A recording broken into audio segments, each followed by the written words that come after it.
The arrival of Skip Peete will certainly help Rachaad White, but Leonard Fournette's usage is about to drastically decrease. That and more on today's episode of Locked On Bucs.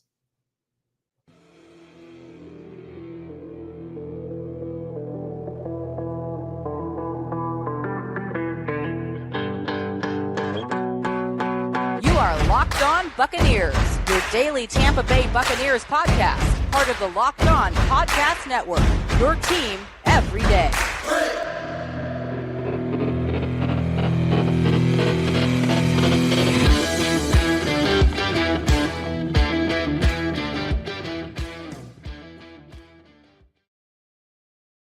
What's up, and welcome to the Locked On Bucs podcast, part of the Locked On Podcast Network, your team every day. We are your daily podcast covering the Tampa Bay Buccaneers, free and available on all platforms, including YouTube and the 10 Tampa Bay Plus app that you can find on a Roku or Amazon Fire Stick. We thank you for making us your first listen or view of the day. I am James Yarcho, deputy editor of SB Nation's BucsNation.com, joined by my very, very busy co-host, Mr. David Harrison. You can find his work over at Sports Illustrated's BucsGameDay.com. And, of course, follow everything on Twitter at Locked On Bucs, at JYarcho_Bucs, and at DHarrison80Dose.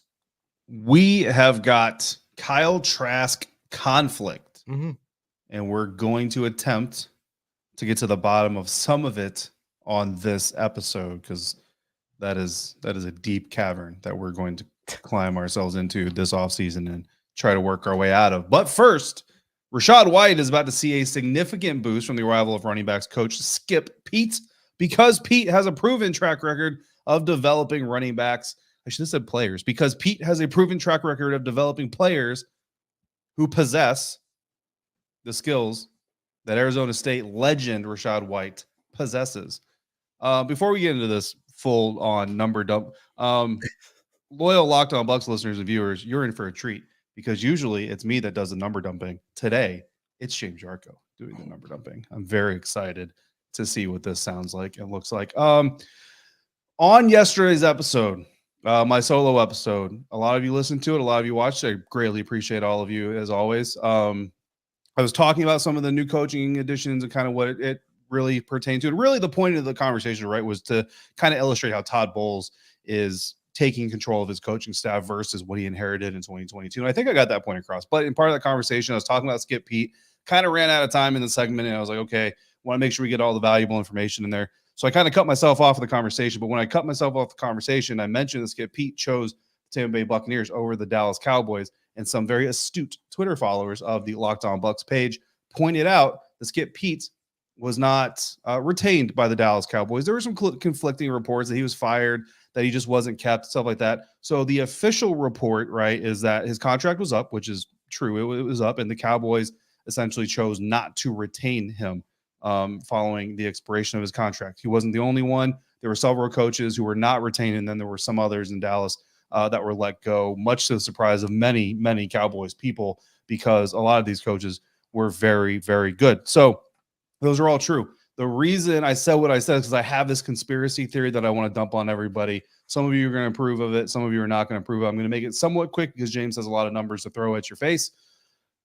And it starts on, obviously, with Kellen Moore. So from a logical standpoint, if you're team building, you're building an organization, and you have one of the brightest young NFL minds, offensive minds in the league, who's helped you coordinate a very prolific scoring offense despite a lot of injuries here and there to wide receivers sometimes, to running backs sometimes, quarterbacks, offensive line, stuff like that. Typically, you want to keep that guy, right? But in Dallas, apparently, we want to let that guy walk away. And in a week's time, and really in less than a week's time, because 1 week later, it was announced that he was being 1 week from the end of the Cowboys season following their divisional round loss to San Francisco 49ers, Kellen Moore was being reportedly hired by the Los Angeles Chargers. So it took less than a full calendar week for Kellen Moore to find a new job. And if you've been with us for a while, when we talk about some of these head coaching searches, like before Bruce Arians came in and all this stuff, we talked about guys like Mike Tomlin, like Harbaugh out in Baltimore. And when you look at these coaches and imagine, and I tell Steelers fans this all the time, because the second the Steelers look like they might go sub 500 with Mike Tomlin, they're like, oh, fire Mike Tomlin. And I'm like, this guy's literally never had a losing record in his time with your franchise. But you want to fire this dude? Think about how quickly that guy would get hired. If it's really quick, like a week, you probably shouldn't let that dude walk out the building. The Dallas Cowboys let Kellen Moore walk out the building. They also let Skip Peete walk out the building. When you have that kind of talent, there's a reason those dudes walk out of the building. Now, could it be the Dallas Cowboys want to move on from those guys? Here's what I'm going to tell you.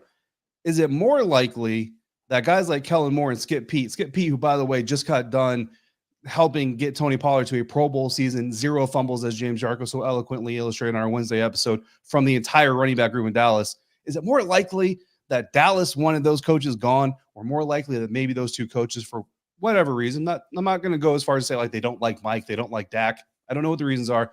Is it more likely that they kind of said, you know what, we're good. We're good over here. And because your offensive coordinator and your most successful running back coach that you've had in a very long time in your franchise are both leaving, that kind of signals to Mike McCarthy, like, you know what? This is probably a good time to do a hard reset. Let's go ahead and cut some more dead weight. We'll bring in an entirely new batch. We'll just kind of reset this whole coaching staff thing and build around our players. Which one of those is more likely? I think it's the other one. So that's kind of the conspiracy theory I have. And I back that up because, James, 2 hours after Skip Peete was hired by the Tampa Bay Buccaneers, they hired his replacement. 2 hours. That tells me they're holding out hope that maybe Skip was going to come back. So when I say that Skip Peete chose the Tampa Bay Buccaneers over the Cowboys, that's essentially what I'm talking about. And I actually have more, but I'm eating all of James's number dump time. So that is my clarification on why I said Skip Peete chose the Bucs over the Cowboys, even though he wasn't under contract with Dallas in the first place. Boom. Well, if there's one thing that we know, it's that Mike McCarthy always makes really, really good decisions. So, yeah. Where's Peter Bukowski when you need him? All right. So Skip Peete has been a running backs coach in the National Football League since 1998. He spent 98 through 2006 with the Oakland Raiders. Yes, that means the Tampa Bay Buccaneers defeated Skip Pete's running back group with the Oakland Raiders in the Super Bowl. But from there, he spends 2007 to 2012 with the Dallas Cowboys, spends 2 years with the Chicago Bears in 2013, 2014, takes a year off, spends 2016 through 2019 with the Los Angeles Rams, then back to the Dallas Cowboys since 2020. So I focused on his recent stint with the Dallas Cowboys. So in 2020, his first year with the Cowboys, first year back, the Dallas Cowboys finished 17th in the National Football League with 111.8 rushing yards per game. 2021, they're 9th in the NFL with 124.6 rush yards per game. Last season, 9th in the NFL again, 135.2 rush yards per game. I want to focus on last year's Cowboys because, David, as you mentioned, Tony Pollard comes off a Pro Bowl season where he had 1,007 rush yards, 12 total touchdowns, 5.2 yards per carry. Imagine that. Imagine that for a moment, Buccaneers fans, having 5 yards a carry from your running back. Not 0.5, but 5. That's incredible. The Cowboys had, this is strictly running back numbers. This does not include wide receiver rushes, quarterback rushes, anything like that. 2,044 rush yards on 462 attempts. Running backs also contributed 526 receiving yards on 62 receptions, 25 total touchdowns.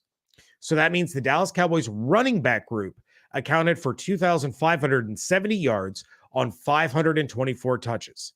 The Bucs, by comparison, their running back group had 2,061 yards on 471 touches. That is why so many Bucs fans and David and myself here are so excited about the hiring of Skip Peete because of what this can do for Rachaad White. And I talked about it a lot on Wednesday. And David, I want to give the floor to you. That, you know, what do you think we're going to see out of Rachaad White under Skip Peete? Because to me, he's pretty similar in his skill set, in his ability as a Tony Pollard. Yeah. So if you can get this kind of production out of Tony Pollard, Buccaneers fans should be looking maybe not this year, but within the next 2 to 3 seasons, you're looking at Rachaad White being a 1,000-yard back, double-digit touchdown kind of guy. Wouldn't you agree? Yeah, I mean, absolutely. I think that's a relatively reasonable expectation is in a couple seasons, right? So, and look, it could happen in year one. Just I don't think it's reasonable to expect it in year one. So year one with Tony Pollard and the Dallas Cowboys, you know, Skip Peete, I think I want to say honestly, he's probably said, hey, look, Zeke is your main guy. You know what I mean? So Tony Pollard kind of flashes here and there. Second season, 700 yards and a handful of touchdowns. Third season, 1,000-yard back Pro Bowl berth for Tony Pollard. So I think that trajectory, I don't think the Tampa Bay Buccaneers are going to come in and say, Skip, Leonard's your running back number one. No, I think they're going to say, Skip, who is your running back number one? Figure it out. And once you give Skip the opportunity to say who the running back number one is, he's already shown in Dallas, he doesn't care what your draft status is. He doesn't care what your contract number is, your cap hit. Doesn't matter. The best guy for the team is going to be the guy that's on the field in the most critical situations. And again, like you said, Tony Pollard best marries with Rachaad White's talents. And you go back before that, the Los Angeles Rams. Skip Peete was running backs coach for Todd Gurley. Todd Gurley's not really a Rachaad White type or a Tony Pollard type, but he is a more nimble, more pass-catching ability type of back than Leonard Fournette is naturally. I know Leonard Fournette has done a lot in the pass game, given his size and all that stuff, but I think when you look at natural pass catchers, natural one-cut runners, Rachaad White fits that mold better than Leonard Fournette does, and more comparatively to guys like Tony Pollard and Todd Gurley before. Yeah, well, and we're going to continue this conversation on the other side, and we're going to tell you why the arrival of Skip Peete is going to spell some bad news for Leonard Fournette, and Kyle Trask is being criminally underrated heading into next season, according to David, but I'm going to set him straight. That's next on Locked On Bucs. Today's episode of Locked On Bucs is presented by Built Bar. Looking for a delicious treat but don't want all of the fat and calories? Then you've got to try a Built Bar. We've gotten through the holidays. We are coming up on St. Paddy's Day, which is a day where a lot of you are going to ingest some empty calories. But when you're looking for a delicious and healthy alternative to things that are going to pack on the pounds, you have to try Built Bar. They're so delicious, you're not going to think that they are good for you. And what makes Built Bar so good?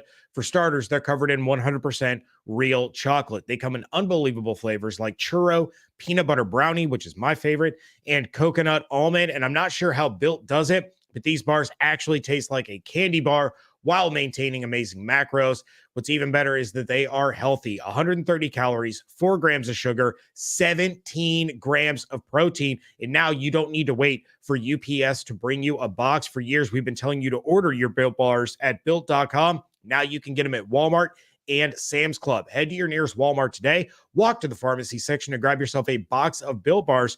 You can pick up a 4-bar box of cookies and cream, my other favorite, double chocolate or coconut puffs. And if you are close to a Sam's Club, run in and grab a 13-bar box with hit flavors like brownie batter and churro. You can thank me later.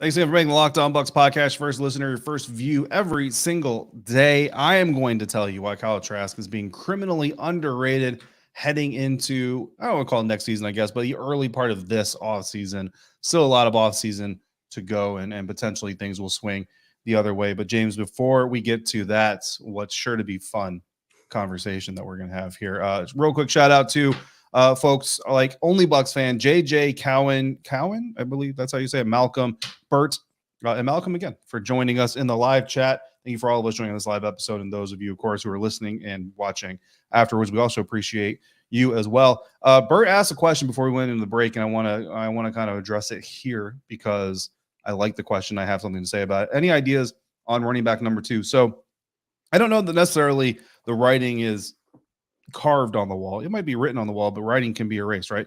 But the writing might not be carved into the wall that Leonard Fournette is going to be gone. But to be quite honest with you, James, I like the idea of bringing in Tony Pollard. So Tony Pollard got injured at the end of the season, right, in the loss against San Francisco 49ers. And according to what I have read from, Cowboys sources, not a doctor necessarily, but the expectation of the recovery following the surgery is supposed to be 3 months, which means he's going to have time to work out, get some calisthenics and get some conditioning in. He should be ready for training camp. Might be a slow roll in training camp. Take it safe, take it easy with whatever team he's playing for. But if you're Tony Pollard, I mean, you were on your way to a massive contract, right? Mm-hmm. But as a running back coming off of that type of injury, that number, I mean, it's painful for him as a human being, right? But that number is going to go down. You're not going to get top flight money. At least I don't anticipate that you are. I mean, the NFL is crazy, so who knows what's going to happen. But I don't anticipate that happening. So if you're going to get a running back like Tony Pollard potentially at a discount because of that injury, for the Buccaneers, that makes all the sense in the world because you're in a very cap management type of situation, loaded with a whole lot of bonuses that may not come up, performance bonuses, and you give yourself a running back that can complement Rachaad White, because Rachaad, to me, is more of a north-south type runner than Tony Pollard is. You get a little bit of speed from both, but a little bit more power, I think, from Rachaad than you do from Tony Pollard.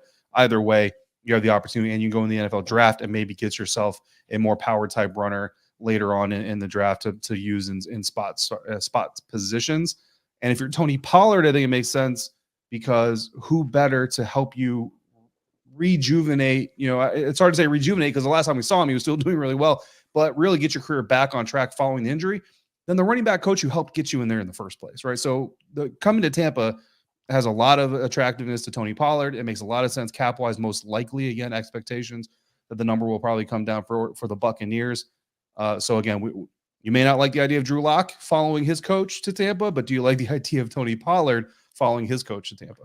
I love that idea. If I'm a Bucs fan, I love that idea. If I am Dave Canales, if I am Skip Peete, I do not love that idea if I am Rachaad White, because I do think if Tony Pollard comes in, it will take maybe not even half the season before Tony Pollard is the featured back. Hey, that's in Rachaad White's hands and in his feet. That's absolutely fair. But either way, and it goes back to the episode that we did last week where we talked about like our 3 cuts, right? And I had Leonard Fournette on my list that, it would make sense for the Buccaneers to cut him. And you disagreed with that take. I disagree. I just didn't put him as my 3 cuts. Right. But I think the addition of Skip Peete and the excitement that Canales had for Rachaad White, you go back to the Canales presser and he's talking about, they're not our guys until they are their guys, and they are their guys until they're not. And he talks about how excited he is about Rachaad White. He talks about, what Kyle Trask can do in this offense. He talks about how great Mike Evans and Chris Godwin and Russell Gage are, as receivers and in the run game. He talks about the offensive line and some really solid players up there. Who does he not mention? Not one time through the entire press conference, 31 minutes and 28 seconds. Not once did he say the name Leonard Fournette.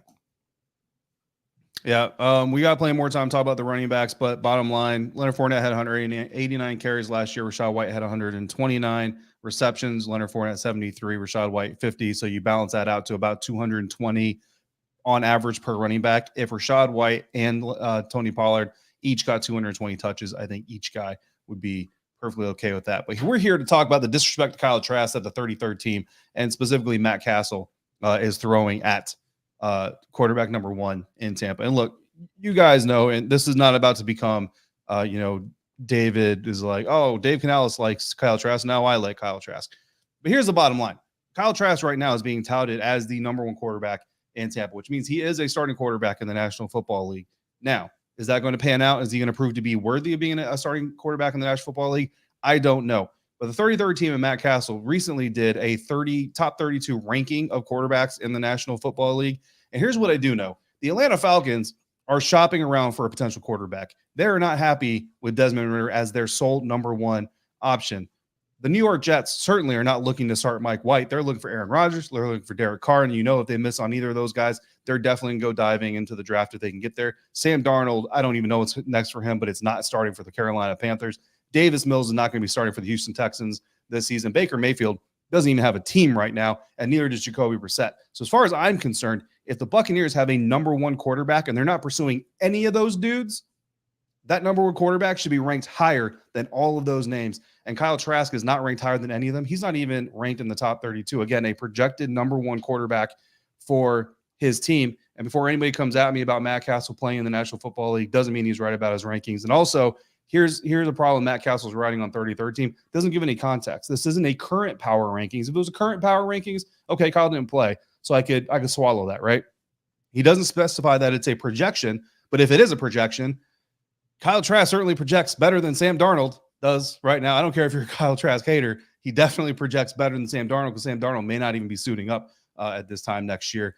If it's current standings only, then again, the guys who don't have teams that they're going to be playing for next year as of right now have to rank below the guy who is going to be starting for an NFL franchise. So really, in the midst of context, there's only one way this ranking makes sense. And if that's the context that Matt Castle's using here, there are guys on this list that don't make sense in that context. So that's my Matt Castle hatred of his rankings. Not Matt Castle hatred of his rankings.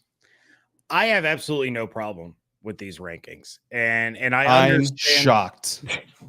I understand the point that you're making. But in my eyes, could Kyle Trask be better than Desmond Ridder? Absolutely. Mike White, for sure. Sam Darnold? Absolutely. Yeah. Davis Mills? Yeah, probably.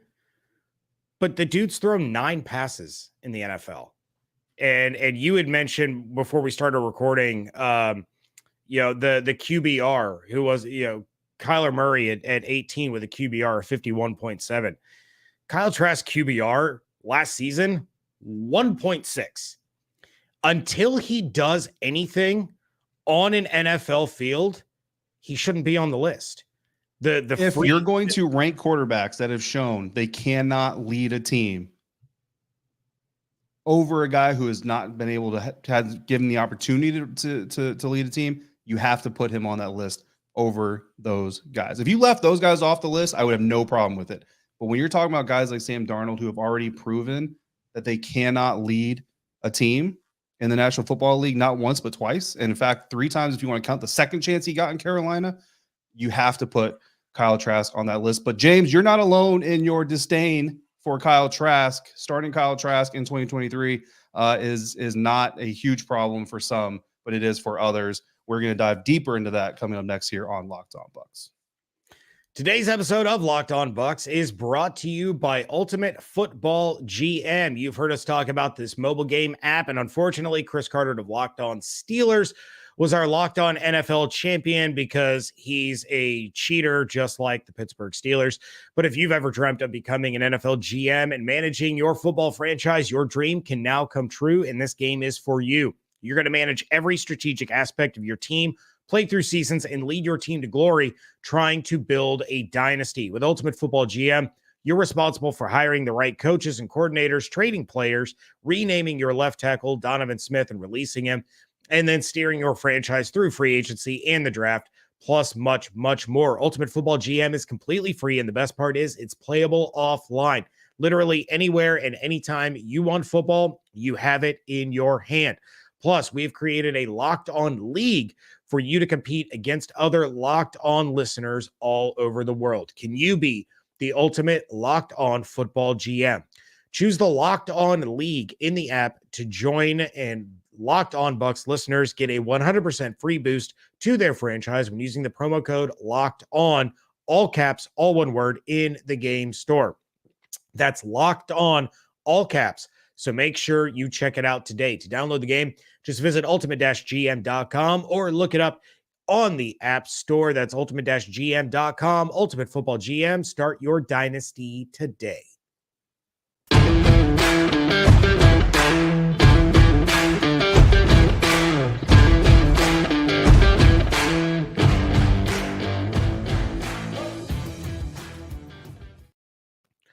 Wrapping things up here on the Locked On Bucs podcast, and Ultimate Football GM still just hanging out there. Shout out to them. They at least would respect the fact that Sam Darnold went 4-2 and kept the Carolina Panthers in the playoff hunt as a starter last year. But we had an email sent in from Kevin. Tell me right now you would rather have Sam Darnold start for the Buccaneers than Kyle Trask. I didn't say that, but you said that he should not be ranked higher than Kyle Trask on any ranking list. Your words were he even had a second chance with the Carolina Panthers, and he proved he couldn't lead them to anything. He had a winning losses percentage. Are not quarterback stats. You know this as led well as them anybody to else. 4 wins and kept quarterback them in the wins and losses are not quarterback stats. You're right. This as well They're as not. anybody else. But as a starter, he helped keep them in the playoff hunt. I'm just saying, Kevin, a little bit of credit. Kevin in Orlando, please speak some logic into this conversation. Kevin in Orlando, please help us. All right. So Kevin in Orlando sent us an email. We greatly appreciate that. And as always, if you guys have topics, questions, concerns, ideas, mock drafts, you want to tell David that he's wrong, you can send all of that into lockedonbucspodcast@gmail.com. But Kevin writes in and says, I'm very disappointed to hear that the Bucs seem to be going with Kyle Trask as their quarterback for next season. To me, this move makes it very obvious that the team plans on tanking this year to get a high draft pick in 2024. Granted, we have seen very little of Trask since he got drafted, but what we have seen wasn't all that promising. I do not believe that now this guy all of a sudden is a competent QB when he really hasn't shown anything to be that. Of course, I can dream that this may just be a Bledsoe to Brady situation where Brady came in and took over and the rest is history, but I'm really having my doubts it's going to be anything close to that. I'd also like to know what Evans and Godwin think about this. You know, their production is going to take a huge nosedive with this change. Wouldn't be surprised if one of them asked to be traded after this news. This decision certainly has to make them really nervous about their production for next season and the fact that they aren't going to hit many bonuses that they may have hit this last season. Unless something changes in the quarterback department, this is, in my opinion, going to be a tanking team. Jason can say what he wants, but we all know what this decision really means. We won't be winning games next season. Kevin, thank you for writing in. David, Kevin is not confident at all in Kyle Trask's abilities. What is your thought on Kevin's email here? And I'm interested to hear what you think of his Evans and Godwin take. Mike Cordell in the live chat says Darnold is a JV game manager, so maybe Dave Canales would enjoy his services. Look, I get the concern, and that's why I kind of clarified. Like, I'm not, all of a sudden turning over and being like Kyle Trask can be the greatest quarterback, to play for the Tampa Bay Buccaneers. He is going to be the greatest quarterback to start for the Buccaneers since Tom Brady. Look, I get the concern. You know what I mean? And again, I'm not going to come up here and try to sell you a bill of goods that Kyle Trask is just going to be this great quarterback. But I do think that what the Buccaneers are doing, I don't think they're tanking. I think what they're doing is they're coming out there and they're saying it's time for our second round pick to pay off or prove once and for all that we made a mistake. And, there's not a GM in the National Football League that hasn't made a mistake this year. We talked about it this week. This year's draft class was ranked right now 21st in the NFL. Really, you have to see how this draft class turns out 3 years from now. But one of the 8 picks that they made doesn't even play for the team anymore. So that's already not a very good start. So we'll see how that pans out. But I think, when you draft a guy in the second round, we all knew this. The expectation was that he was going to take over when Brady left. Well, Brady is gone, and this time he's gone for good. So now is the time to see what Kyle Trask can do. And I think this was also built into the strategy as well, because you see a lot of these void years. And so now all these void years can come up. They can get paid off. The pain of having to do that can come up. And one of two things is going to happen. You're either going to win a good amount of games with Kyle Trask, potentially make the playoffs in a very weak NFC South division, at least still weak at this point. There's still a lot of time left, but right now it still looks very weak. Or you're going to completely implode with Kyle Trask in a very weak NFC South. And if you implode, honestly, this is the best litmus test. If you implode with Kyle Trask, he ain't it. You know what I mean? It's not going to happen. If you do well and you succeed, then okay, maybe we can put some pieces around him and make this thing work. But you're never going to know that until you really go out there. And I agree. Look, I've been at the practices. James, you've been at the practices. I've made the joke several times. The best ball I saw Kyle Trask throw in training camp was to the sideline to my guy Caleb Skinner from BucsGameDay.com. And I want to give Caleb a shout out because he had both feet in bounds, perfect hands, drew it in, tucked it away. Nobody was getting that ball away from him. But you have to see what Kyle Trask from an organizational standpoint has in him. And look, someone in that organization believes in Kyle Trask. We just have to lean on that. As far as Mike Evans, Chris Godwin requesting trades, 1, it's not going to happen. 2, neither of those guys is that type of guy in this circumstance. And the only other thing I'll say is Bledsoe to Brady. That was not a planned transition. Bledsoe got injured. He was supposed to be the number 1 guy. Even the New England Patriots did not know what they had in Tommy Brady. I will give credit where credit is due. Kyle Trask as a rookie in preseason compared to Kyle Trask in preseason last year were two very different things. I did see some positives out of Trask in the preseason this past year that we didn't see his rookie year. In his regular season in-game action, I was less than enthused. I was less than impressed. 3 for 9, 23 yards. It wasn't great. And I was talking to our Bucs Nation group chat, and my manager over there said, he deserves to be out there with the ones. Let's see what he does when he actually has Mike and Chris and Gage and Rachaad and those guys out there. And I'm like, yeah, but if he's that bad against reserves on defense in preseason, he's going to be that bad or worse against starting caliber defenses. But this is kind of a no-lose situation. You knew you had to pay this bill. It's like you go on vacation and you swipe that credit card the whole time. The airline tickets, the hotel, the dinners, the souvenirs, entertainment, everything goes on that credit card. At some point, that bill's coming, and you're going to have to write the check. The Bucs put a lot of players on a credit card over the course of this run, and they came out with a championship. You can't ask for better than that. The bill has to come due. So you know what? If you roll with Kyle Trask this season, it's not the worst thing in the world. It's really not. Because like David said, one of two things is going to happen. You're either going to not succeed because Kyle Trask isn't the guy, and then you're probably in a position where you're going to be able to take a quarterback in the draft, or you may even be able to trade up and get the top quarterback, who we all assume is Caleb Williams, depending on who gets the number one pick. But you're going to be in a position where you can get a franchise guy next season. Or Kyle Trask shocks everyone. And maybe it takes a little bit for him to get his legs under him, but Dave Canales puts him in a position where he can be successful. Kyle Trask takes care of the football, makes smart decisions, and the Buccaneers win games, and all of a sudden they're competing in the NFC South. Either way, Buccaneers fans are going to be happy. Are you going to be happy if the Bucs go 3-14 and end up with Caleb Williams? Yeah, I think you will. Are you going to be happy if the Bucs go 10-7 and get a wild card spot? Yeah, you'll be happy. Sorry, I thought you were done. Yeah, no, all valid points. And Mike Cordell in the chat says Trask has been a slow developer his whole career. Yeah. We haven't seen anything from him to make a genuine, honest opinion. Learning from Brady had to have helped. Yeah, I completely agree with what you just said there, Mike. Good points by James. Look, we get the nervousness about it. This is going to be an offseason long conversation. And honestly, nobody, not us, not Tampa Bay Times, The Athletic, Fox Sports, Pewter Report, nobody can really tell you what is going to happen. We can tell you what we think is going to happen. And then from that point forward, you just have to trust that your decision makers are making the best decision possible for the team. And I can promise you that their intention inside of one buck is not to tank. I can tell you that right now. However, they should be looking to draft Hendon Hooker. By the way, Dan Jeremiah said Hendon Hooker might be one of 5 quarterbacks that could be franchise leaders in this year's NFL draft. I would take listen to me. I would take Hendon Hooker in the second day so fast. Listen to me. Kyle Trask, second round pick. Drew Lock, second round pick.